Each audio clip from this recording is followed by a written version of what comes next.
இது நான் சொல்ல முடியுங்களா? நான் கட்சியில எல்லாத்து மாதிரி ஒரு நிர்வாகி. நிச்சயமாக திரு அண்ணாமலை அவர்களுக்கு என்ன செய்ய வேண்டும், என்ன பண்ணணும், இல்ல அவர் வேட்பாளரா இல்லையா அப்படிங்கறது எல்லாமே கட்சியினுடைய தலைமை முடிவெடுக்கும். இது பற்றி சொல்வதற்கு எங்கிட்ட எதுவும் இல்லை. வேட்பாளர் பட்டியலில் அறிவிச்சிருக்காங்க.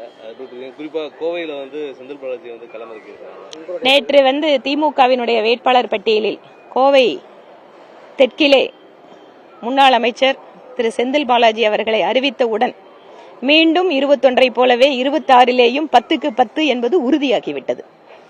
கோவையில் இருக்கின்ற இந்த கட்சிக்கு, திமுக கட்சிக்கு எத்தனையோ தியாகங்களை செய்து இந்த பகுதியிலே கட்சியை வளர்த்தெடுத்த தலைவர்களை எல்லாம் தூக்கி எறிந்துவிட்டு கரூரிலிருந்து ஒரு இறக்குமதி செய்ய வேண்டிய நிலைமைக்கு கோவை திமுகவினுடைய ஒரு கேவலமான நிலைமையாக இதை நான் பார்க்கிறேன்.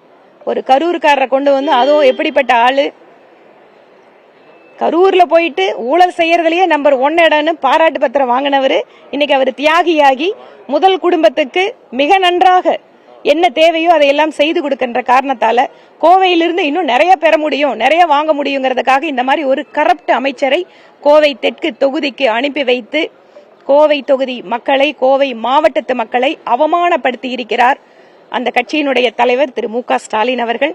இதன் வாயிலாக கோவை மக்கள் எப்போதுமே வளர்ச்சிக்கு முக்கியத்துவம் கொடுப்பவர்கள், யார் இந்த பகுதியினுடைய முன்னேற்றத்திற்காக உழைப்பவர்கள் என்று புரிந்து கொண்டு இருக்கக்கூடியவர்கள், அவர்களுக்கு இந்த மாதிரி ஒரு ஊழல் அமைச்சரை அனுப்பி வைத்து எங்களுடைய வெற்றியை உறுதி செய்திருக்கிறார் முதலமைச்சர் ஸ்டாலின் அவர்கள்.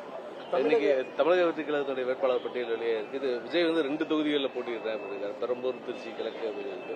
இது எப்படி பாருங்க? முதல் முறையாவே 2 தொகுதிகளில் போட்டியிடுறாரு. நீங்க ஒரு அரசியலுக்கு புதிதாக வருகின்றவர், புதுசா ஸ்கூலுக்கு போற ஒரு குழந்தை மாதிரி ஒரு எக்ஸைட்மெண்டோட அவர் தேர்தலில் நிக்கிறாரு. பாப்போம். தேர்தல் வியூகெல்லாம் பிரமாதமா இருக்குது. நேற்றில் இருந்து எங்களுக்கெல்லாம் பயங்கர உற்சாகத்தில் நாங்க இருக்கோம். நிச்சயமாக வெற்றி எங்களுடையதான் அப்படிங்கிற ஒரு நம்பிக்கை எங்களுக்கு நல்ல தீவிரமா அமைஞ்சிடுச்சு.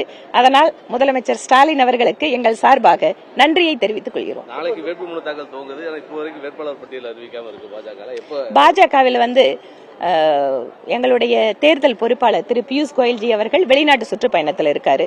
நாளைக்கு இதுக்கான தேர்தல் தொடர்பான கூட்டம் நடைபெறுவதற்கு வாய்ப்பு இருக்கிறது. எங்கள் மாநில தலைவர் இது குறித்து பேசுவார். என்ன மாநில தலைவர் வந்துட்டாரு, அவர்கிட்ட கேட்டுக்கலாம். இது நான் சொல்ல முடியுங்களா? நான் கட்சியில எல்லாத்து மாதிரி ஒரு நிர்வாகி. நிச்சயமாக திரு அண்ணாமலை அவர்களுக்கு என்ன செய்ய வேண்டும், என்ன பண்ணணும், இல்ல அவர் வேட்பாளரா இல்லையா அப்படிங்கறது எல்லாமே கட்சியினுடைய தலைமை முடிவெடுக்கும். இது பற்றி சொல்வதற்கு எங்கிட்ட எதுவும் இல்லை.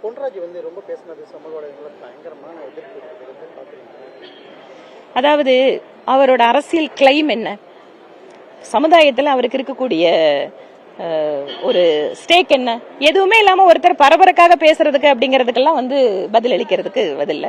அவர்கள் பேச்சுக்கு மக்கள் தகுந்த ஒரு விஷயத்தை அவங்களுக்கு பதில் அளிப்பாங்க.